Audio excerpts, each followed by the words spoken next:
Hello student, कैसे हो आप सब। मैं हूं वैष्णवी और स्वागत है आपका हमारे चैनल स्टडी क्लास में। जैसा कि आपने देख चुके हैं, आज हम पढ़ेंगे एमपी डीएलएड का प्रथम वर्ष का विषय पाठ्यचर्या में सूचना एवं संप्रेषण तकनीकी का एकीकरण। इसको शॉर्ट फॉर्म में हम क्या कहते हैं, आईसीटी भी कहते हैं, इंफॉर्मेशन एंड कम्युनिकेशन टेक्नोलॉजी की इकाई यूनिट हम क्या पढ़ेंगे, 2। अगर आपने इकाई यूनिट 1 नहीं देखी होंगी तो आप हमारे प्लेलिस्ट में जाकर देखिएगा, ठीक है। तो इकाई यूनिट जो 2 है, जिसका नाम क्या है, सूचना एवं संप्रेषण तकनीकी आधारित शिक्षण अधिगम प्रक्रिया। ऐसी अधिगम प्रक्रिया, ऐसी सीखने की प्रक्रिया जो हमें कहाँ मतलब हेल्प करे, सूचना एवं संप्रेषण में, है ना।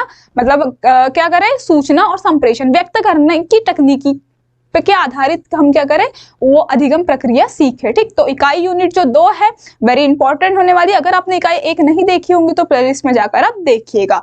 और हम इसमें क्या देखेंगे, हम इसमें जैसे कि हर वीडियो में हम देखते हैं ब्लूप्रिंट, है ना। ब्लूप्रिंट के हिसाब से हम देखेंगे कि ये जो इकाई यूनिट हो कितनी इंपॉर्टेंट है, किस प्रकार से इसमें प्रश्न बनने वाले हैं। और हम महत्वपूर्ण प्रश्न पढ़ेंगे, जो प्रीवियस ईयर प्रश्न है वो देखेंगे, हम जो PYQs प्रश्न है वो देखेंगे, ठीक। तो हम सबसे पहले हम देखते हैं इसका ब्लूप्रिंट, जिसको हम अंक योजना भी कहते हैं। सूचना एवं संप्रेषण तकनीकी आधारित जो हमारी शिक्षण अधिगम प्रक्रिया है, उसकी जो अंक योजना है कुछ इस प्रकार है, जिसमें से जो अंक है टोटल कुल मार्क की अगर मैं बात करूं तो 15 मार्क्स है ना। 15 मार्क्स मतलब ये जो यूनिट है बहुत इंपॉर्टेंट है। 15 मार्क्स की क्या है, ये हमारी यूनिट है, जिसमें से जो वस्तुनिष्ठ प्रश्न है जो 3 आने वाले हैं। वस्तुनिष्ठ जो प्रश्न होते हैं, वस्तुनिष्ठ मतलब जो MCQ टाइप हमारे क्या होते हैं, प्रश्न होते हैं, वो कितने आने वाले हैं, 3 प्रश्न पूछे जाएंगे। 3 अंक का एक प्रश्न रहेगा, है ना। 3 अंक का क्या रहेगा, एक प्रश्न। 4 अंक का एक प्रश्न, 5 अंक का एक प्रश्न बनने वाला है। मतलब जो इकाई है वो वेरी क्या है, इंपॉर्टेंट है। और उसमें से जो क्वेश्चन बनेंगे वो क्या बनेंगे, लॉन्ग आंसर क्वेश्चन टाइप ही क्या बनेंगे, प्रश्न बनेंगे। अब 15 मार्क्स की क्या है यूनिट है। अगर आप इस वीडियो को अंत तक देखते हो तो आपके जो 15 मार्क्स क्या है, फिक्स हो जाएंगे, है ना। तो बढ़ते हैं हम नेक्स्ट टॉपिक पे। अब जैसा कि मैं बता दूं कि अगर आप ये हमारे कोर्स के बारे में है, अगर आप प्रथम वर्ष एवं द्वितीय वर्ष की क्या है तैयारी करना चाहते हो, जो अभी आगामी जो परीक्षाएं है उसकी अगर 100% तैयारी करना चाहते हो, पेपर में आपको 90+ क्या है % मतलब अचीव करना चाहते हो, तो आप हमारा जो संपूर्ण कोर्स है उसे क्या कर सकते हो, परचेस कर सकते हो। संपूर्ण कोर्स में आपको मिलेगा क्या क्या, इसमें notes, PYQs, video lecture, MCQ type question और मैराथन क्लासेस भी क्या है प्रोवाइड की जाएंगी। आपकी जो तैयारी है, परीक्षा की जो तैयारी है वो 100% कराई दी जाएंगी। कोर्स वैलिडिटी रहेंगी 1 ईयर की, 1 साल तक आप क्या है इस कोर्स से पढ़ाई कर सकते हो। अगर आप अभी कोर्स को परचेस करते हो तो आपको क्या मिलता है, 33% का क्या मिलता है, ऑफ मिलता है। क्योंकि अभी परीक्षा का टाइम चल रहा है ना, परीक्षा मतलब अभी कुछ ही टाइम बचा है परीक्षा को, तो आपको क्या मिलेगा, 33% का क्या मिलेगा, ऑफ मिलेगा। कोर्स को परचेस करना बहुत आसान है। इसी वीडियो के डिस्क्रिप्शन में लिंक दी है, ऐप लिंक दी है, लिंक से ऐप डाउनलोड कीजिए और कोर्स को परचेस कीजिए, ठीक है। बढ़ते हम हमारे महत्वपूर्ण प्रश्नों की और इंपॉर्टेंट क्वेश्चन की ओर। जैसा कि चैप्टर का हम क्या पढ़ रहे हैं, आईसीटी पढ़ रहे हैं ना, इंफॉर्मेशन एंड कम्युनिकेशन टेक्नोलॉजी पढ़ रहे हैं। तो सबसे जो मतलब महत्वपूर्ण प्रश्नों में से बनेगा ये प्रश्न है, स्मार्ट क्लासरूम किसे कहते हैं, या क्या है स्मार्ट जो क्लासरूम होता है वो क्या होता है। अब आपको पता है जो हमारा जो अभी जो टाइम चल रहा है ना, वो क्या चल रहा है, इंटरनेट पे, है ना। जो ऑनलाइन एजुकेशन या फिर इंटरनेट बोल सकते हैं, टेक्नोलॉजी पे क्या होता है, ज्यादा वर्क कर रहा है। हाँ, हम भी अगर पढ़ाई करते हैं तो वो क्या पढ़ते हैं, ऑनलाइन के माध्यम से पढ़ते हैं, स्मार्ट क्लासरूम के माध्यम से पढ़ते हैं, स्मार्ट क्लासेस के माध्यम से बोल सकते हैं, ठीक है। तो अब पूछा है कि स्मार्ट क्लासरूम क्या है, तो हम थ्योरी पढ़ लेते हैं कि स्मार्ट क्लासरूम क्या है, एक आधुनिक शिक्षण प्रणाली बोल सकते हैं। आधुनिक शिक्षण क्या है, एक स्थान है। क्लासरूम की बात हो रही तो प्लेस है ये ना, रूम क्या होता है, प्लेस होता है। तो आधुनिक शिक्षण क्या है, एक स्थान है जो पारंपरिक, जैसे पारंपरिक मतलब क्या होता है, जो परंपरा से चलती हुई चीजें आ रही है। जैसे आपको पता है हम जब पढ़ते थे या फिर जो हमारे पेरेंट्स वगैरह जो पढ़ते थे, तो वो क्या करते थे, जो उनका जो क्लासरूम होता था वो क्या होता था, मतलब पुराने पद्धति का होता था। जैसे कि एक बोर्ड लगा है ना, ब्लैक बोर्ड लगा रहता था, उसमें चौक डस्टर से लिखते थे। और जो टीचर्स होते हैं वो क्या होते हैं, बातों के माध्यम से, है ना, या चौक और ब्लैक बोर्ड के माध्यम से क्या करते थे, पढ़ाते थे। तो यहाँ पे वही लिखा है कि जो पारंपरिक चौक और टॉक, चौक एंड टॉक, है है ना, चौक के थ्रू और टॉक के थ्रू, मतलब बातों के थ्रू क्या करते थे, पढ़ाते थे। लेकिन अगर मैं अभी बात करूं, है ना, आज के टाइम में बात करूं, तो ऐसा कोई स्कूल नहीं होगा, हर स्कूल में क्या होता है, स्मार्ट बोर्ड लगे होते हैं। तो उसमें जो टीचर्स का क्या होता है, काम क्या होता है, आसान हो जाता है ना। टीचर्स लोगों का काम क्या हो जाता है, आसान हो जाता है ना। वहाँ पे क्या होता है, पद्धति के बजाय डिजिटल तकनीकी, डिजिटल जो बोर्ड्स यूज हो जाता है। जैसे ये भी एक क्या है, डिजिटल बोर्ड है ना, जिसमें हम पढ़ा रहे, डिजिटल तकनीकी का उपयोग करते हैं। तकनीकी का क्या करते हैं, उपयोग करते हैं। डिजिटल टेक्नोलॉजी का क्या करते हैं, उपयोग करते हैं आज के टाइम में। ठीक है, इसमें इंटरैक्टिव व्हाइट बोर्ड, है ना, इंटरैक्टिव व्हाइट बोर्ड आ जाता है, प्रोजेक्टर आ जाता है। प्रोजेक्टर के माध्यम से भी पीडीएफ लगी रहती है। प्रोजेक्टर के थ्रू क्या होता है, टीचर्स पढ़ाते हैं। Computers, internet and audio visual, है ना, ऑडियो विजुअल मतलब देखना, है ना, ऑडियो विजुअल टूल्स का प्रयोग करते हैं। मतलब वीडियो लगा है और ऑडियो वीडियो सब चालू है और हम क्या करते हैं, बस सीखते हैं, पढ़ते हैं, देखते रहते हैं। ठीक है, तो ये क्या होता है, स्मार्ट क्लास, है ना, स्मार्ट क्लासरूम करके शिक्षा को अधिक आकर्षक, इंटरेक्टिव और प्रभावी बनाया जाता है। इससे क्या होता है भाई, जो हमारी शिक्षा है, लर्निंग जो स्किल्स है या फिर जो हमारी सीखने की जो पद्धति है, उसको क्या किया जाता है, इंटरेक्टिव बनाया जाता है, आकर्षक, है ना, अच्छा दिखता है वो, इससे हम अच्छे से सीख पाते हैं, है ना। 3D 2D जो भी डायग्राम्स के थ्रू, 3D एनिमेशन के थ्रू क्या होता है, ये सब सिखा देता है हमको। अब जैसे कि हमारे टाइम पे भाई डायग्राम्स बनाते थे तो कैसे बनाते थे, मतलब हाथ से बनाते थे, है ना, हमको एकदम एक्यूरेट हमको पता नहीं चलता था। लेकिन आज सपोज जो भी अगर मैथ्स टीचर है, जो भी अगर पढ़ाते तो वो क्या बताते हैं, 3D एनिमेशन या 3D डायग्राम के थ्रू पढ़ाते, तो वो हमको अच्छे से क्या होता है, पता चलता है ना, प्रभावी बनाया जाता है। जिससे जटिल अवधारणाओं को क्या होता है, आसानी से समझा जाता है। अवधारणा, जो जटिल अवधारणा मतलब जो हार्ड कॉन्सेप्ट होते हैं, उसको हम क्या होते हैं, आसानी से समझ पाते हैं। जैसे एक डायग्राम दिया है, टीचर्स है, टीचर्स ये स्मार्ट बोर्ड के थ्रू क्या होता है, बच्चों को पढ़ाया जाता है। बच्चों के पास भी क्या है भाई, सबके पास अपने अपने टैब्स, लैपटॉप जो भी है वो चीजें होती है। तो ये होती है क्या, डिजिटल पढ़ाई बोल सकते हैं, डिजिटल एजुकेशन बोल सकते हैं, डिजिटल टेक्नोलॉजी बोल सकते हैं इसको। ठीक, तो मूव करते हैं हम नेक्स्ट क्वेश्चन पे। नेक्स्ट हमारा क्वेश्चन है कि वर्ल्ड वाइड वेब की कोई दो विशेषताएं बताओ, है ना। वर्ल्ड वाइड वेब, WWW जिसको हम बोलते हैं ना, बहुत मतलब सुना होगा हर एक व्यक्ति इसके बारे, इससे क्या होता है, परिचित होता है। www.com जो चलता है ना, तो इसका जो फुल फॉर्म होता है पूछा जा सकता है। जैसे कि MCQ आने वाले हैं 3, तो जो WW है इसका फुल फॉर्म पूछा जाता है, वर्ल्ड वाइड वेब, है ना। जो वर्ल्ड वाइड वेब है वो इंटरनेशनल लेवल पे चलता है। ठीक, तो इंटरनेट पर सूचनाओं का एक विशाल, है ना, वर्ल्ड वाइड वेब के अकॉर्डिंग क्या होता है भाई ये, तो इसमें क्या होती है, लिंक, है ना। लिंक हम क्या करते हैं, मतलब जो भी हमको किसी भी चीज की इंफॉर्मेशन चाहिए तो हम क्या करते हैं, सबसे पहले इसको लिखते हैं, है ना, और उसके बाद क्या लगाते हैं, हाइपर लिंक लगाते हैं, और फिर जो भी हमको सर्च करना है वो करते हैं। ठीक, तो इंटरनेट पर सूचनाओं का एक विशाल आपस में जुड़ा हुआ ये क्या है, भंडार है। मतलब बहुत लेवल, आप इसमें डीपली जाओगे तो आपको बहुत सारा क्या मिलता है, नॉलेज मिलता है। जितने बार आप मतलब खोलोगे लिंक्स को, आपको क्या मिलेगा इसमें, जो भी आप नतीजा मतलब खोजना चाहते हो वो सब चीजें मिलेंगी। ठीक, जो हाइपरलिंक के माध्यम से काम करता है, किससे काम करता है, हाइपरलिंक के माध्यम से। तो एक ये क्वेश्चन भी बन सकता है कि जो वर्ल्ड वाइड वेब है वो किसके माध्यम से काम करता है, तो हाइपरलिंक के माध्यम से काम करता है। ठीक, अब हम देखते हैं कि अब पूछा है क्वेश्चन में कि इसकी दो विशेषताएं, है ना, तो आपको एक हेडिंग मतलब लाइन लिखना है कि इसकी क्या है, मुख्य दो विशेषताएं है। पहली क्या है, हाइपरलिंक की क्या सुविधा है ना, हाइपरलिंक और हाइपरलिंक की सुविधा है। तो वेब पेज के टेक्स्ट या इमेज पर क्लिक करके सीधे दूसरे संबंधित दस्तावेजों पर हम क्या करते हैं, पहुंच जाते हैं। अब इससे क्या होता है कि अगर हम, जैसे आप गूगल पे कुछ चीजें सर्च करते हो, है ना, तो हम लिंक पे टच किए तो हाँ, हमको इमेज चाहिए तो हम इमेज पे चले जाते हैं, हमको टेक्स्ट चाहिए टेक्स्ट पे चले जाते हैं ना, हमको डॉक्यूमेंट्स पे जाना है डॉक्यूमेंट्स पे हम चले जाते हैं। तो इसका एक काम है ना, ये क्या करता है, हाइपरलिंक की से क्या करता है, अगर हम एक इस पे क्या कर रहे हैं, टच कर रहे हैं, है ना, इमेज पर क्लिक करते हैं तो सीधे हम क्या जाते हैं दूसरे दस्तावेजों पर, मतलब उसके जैसे और हमको ऑप्शन क्या मिलते हैं, देखने को मिलते हैं। ठीक, एक हमने सर्च किया तो उसके जैसे क्या है, हमारे पास सैकड़ों ऑप्शंस आ जाते हैं। ठीक, जाना, जिससे जानकारी खोजना क्या हो जाता है, बहुत आसान हो जाता है ना। अब हमको एक ही इसमें हमने डाला और उसमें हमको बहुत से ऑप्शन हो गए, तो हमारे पास क्या जानकारी खोजना क्या हो जाता है, बहुत आसान हो जाता है। वैसे यूट्यूब पे भी होता है, आप एक सर्च करो तो बहुत सारे उसी टॉपिक के क्या हो जाते हैं, एक टॉपिक सर्च किया उसी टॉपिक के क्या है, बहुत सारे वीडियो आ जाते हैं। तो ये किसके माध्यम से होता है, हाइपरलिंक के माध्यम से ही होता है। फिर एक आता है GUI, है ना, इसका फुल फॉर्म है graphical user interface, graphical user interface. ठीक है, तो ये क्या होता है, ये टेक्स्ट के साथ साथ चित्र ऑडियो, अब टेक्स्ट तो दिखाएंगा ये, है ना, ग्राफिकल चीज है भाई, टेक्स्ट मतलब ऑडियो वीडियो, और आपको चित्र से माध्यम से, है ना, पिक्चर्स के माध्यम से रहता है। तो यह टेक्स्ट के साथ साथ क्या देता है, यह टेक्स्ट तो देगा आपको, है ना, इंफॉर्मेशन तो देगा, जैसे गूगल पे आप कुछ चीज सर्च करते हो, है ना, तो आपको क्या है, टेक्स्ट तो मिलता है, लेकिन उसके साथ साथ इमेज पे जाओ तो इमेज के भी ऑप्शंस आपको, मतलब बहुत सारे चित्र मिलते हैं, वीडियो में जाओ तो वीडियो आपको मिलता है, सही है।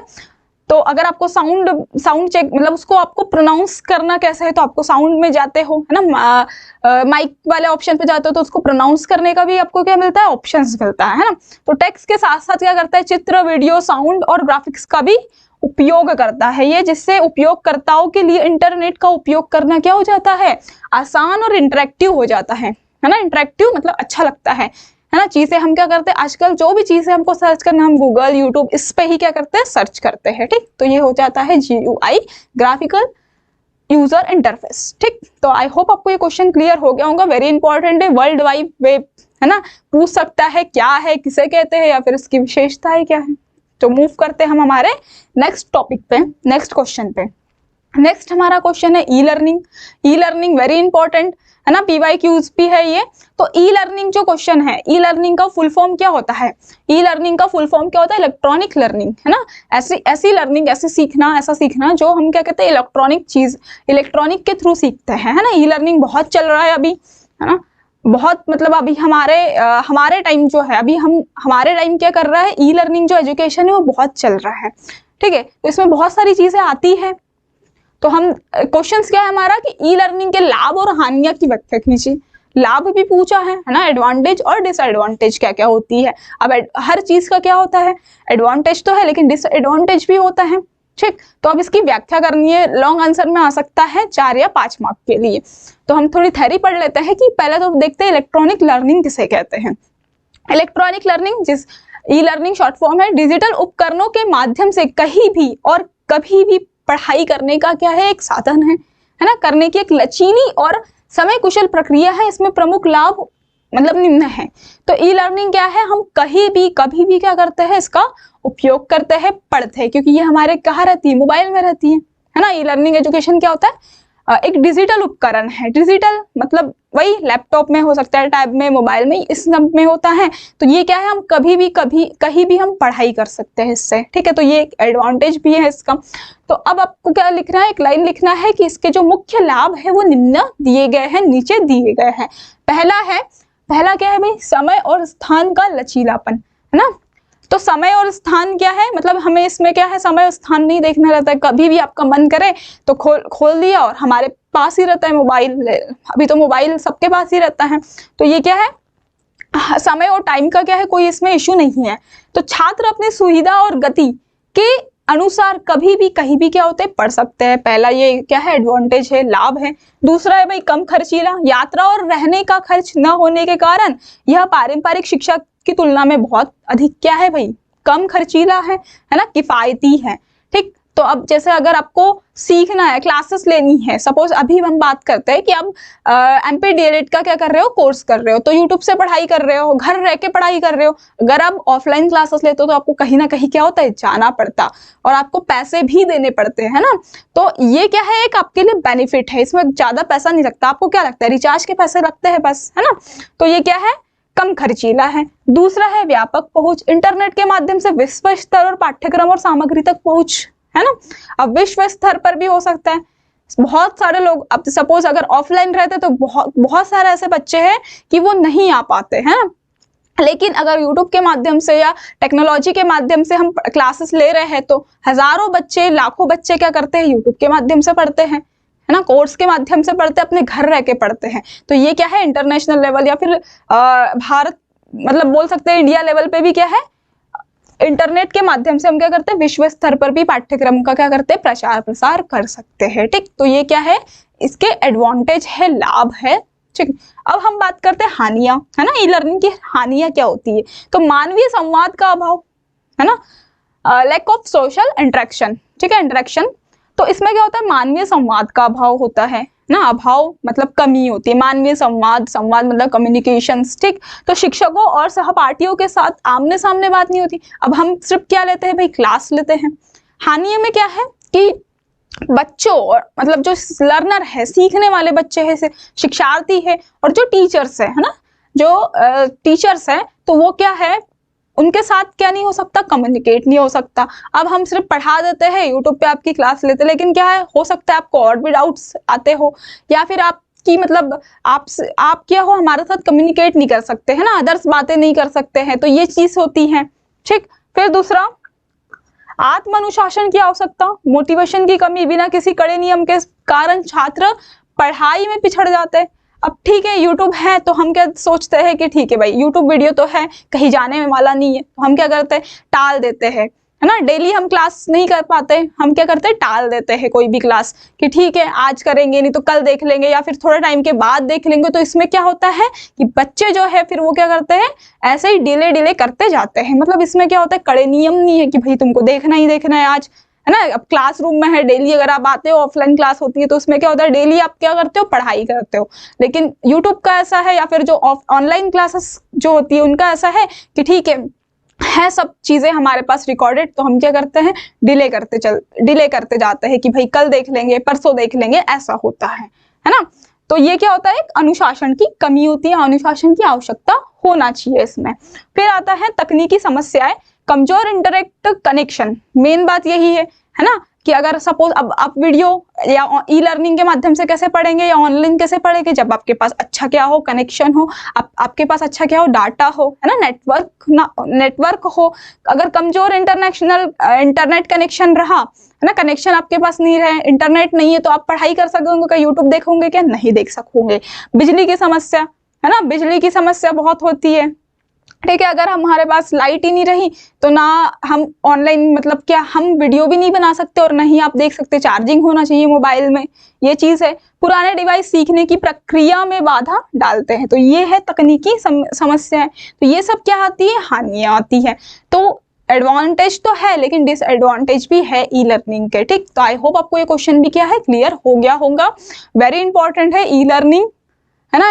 ई लर्निंग क्या है, डिजिटल उपकरण है, डिजिटल उपकरण के माध्यम से क्या है, पढ़ाई करना, है ना। किसी भी समय कभी भी क्या कर सकते हैं, हम इससे पढ़ाई कर सकते हैं। एडवांटेज है ना, समय और स्थान का हमको देखना नहीं है, इसमें कम खर्च लगता है, ठीक।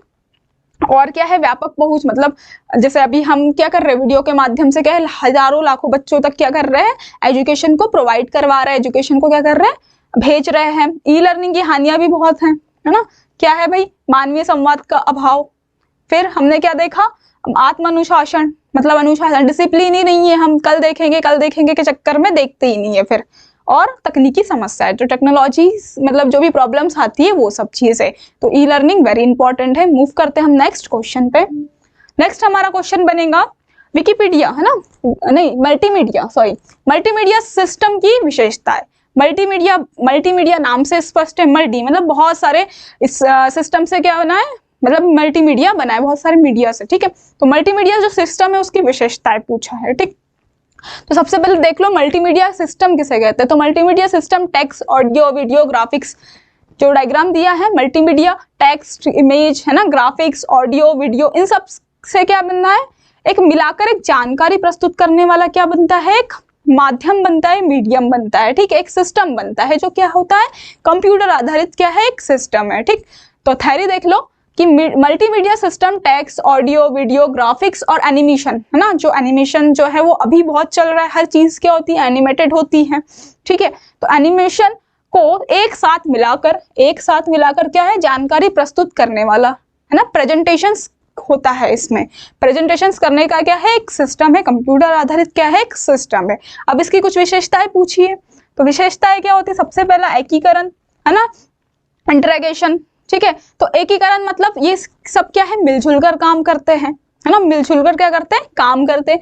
दूसरा क्या है, डिजिटल प्रस्तुति। डिजिटल क्या होता है, प्रेजेंटेशन होता है ना, रिप्रेजेंटेशंस होता है डिजिटल रूप से, कंप्यूटर के माध्यम से। अगर आपको पता होगा, बड़ी बड़ी जो कंपनीज होती है उसमें जो भी प्रेजेंटेशंस होते हैं वो सब किससे होते हैं, मल्टीमीडिया से ही होते हैं, इस सिस्टम से किया जाता है। फिर इंटरैक्टिव, है ना, इंटरैक्टिविटी। फिर क्या आता है, उच्च प्रसंस्करण क्षमता, प्रसंस्करण क्षमता है ना, हाई प्रोसेसिंग क्या पावर, हाई प्रोसेसिंग क्या होती है, पावर होती है। फिर आता है रियल टाइम संचालन, it means real time operations, ठीक। तो ये क्या है, ये विशेषता है। इसमें आप क्या कर सकते हो, इसमें एक दो लाइन भी लिख सकते हो अगर आपको क्या है, आपका जो आंसर है उसको लेंथी बनाना है, मतलब बड़ा बनाना है, ठीक।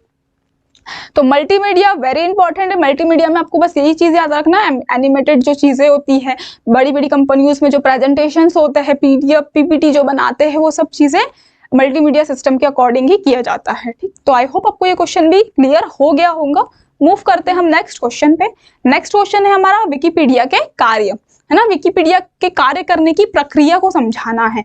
जो विकिपीडिया होता है ना, विकिपीडिया क्या होता है, ये एक बोल सकते हैं बहुत सी भाषाओं का क्या होता है, एक संग्रह होता है। इसमें बहुत सी भाषाएं होती है।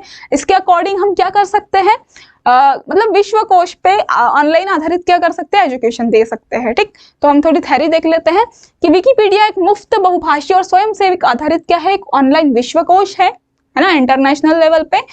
और विकी तकनीकी पर काम करता है। विकी है वो क्या है, तकनीकी पर, टेक्नोलॉजी पर क्या करता है, काम करता है, जिससे कोई भी व्यक्ति लेखों को तुरंत संपादित कर सकता है ना। विकिपीडिया आपको पता होगा, लेखों है ना, कोई भी चीज जो होती है उसको क्या करता है, संपादित करता है, अपडेट कर सकता है। यह मुख्य रूप से समुदाय द्वारा संचालित, यह मुख्य रूप से क्या है, समुदाय वाला, सोसाइटी से क्या होता है, संचालित होता है, जहां दुनिया भर के संपादक तथ्यों को सत्यापित करते हैं। जो संपादक होते हैं है ना, जो भी चीजें संपादन करने वाले क्या होते हैं, संपादक होते हैं, वो क्या करते हैं, तथ्यों को सत्यापित किया जाता है, ठीक। तो विकिपीडिया के कार्य करने की जो प्रक्रिया है वो कुछ इस बिंदुओं पर निर्भर करती है। पहला है खुला संपादन और सहयोग, है ना, ओपन क्या करते हैं, वो संपादन करते हैं और सहयोग करते हैं। नेक्स्ट क्या है, विकी तकनीकी, है ना, विकी टेक्नोलॉजी। फिर समुदाय आधारित नियंत्रण होता है इसमें, सत्यापन और स्रोत और वार्ता पृष्ठ, मतलब टॉप पेजेस।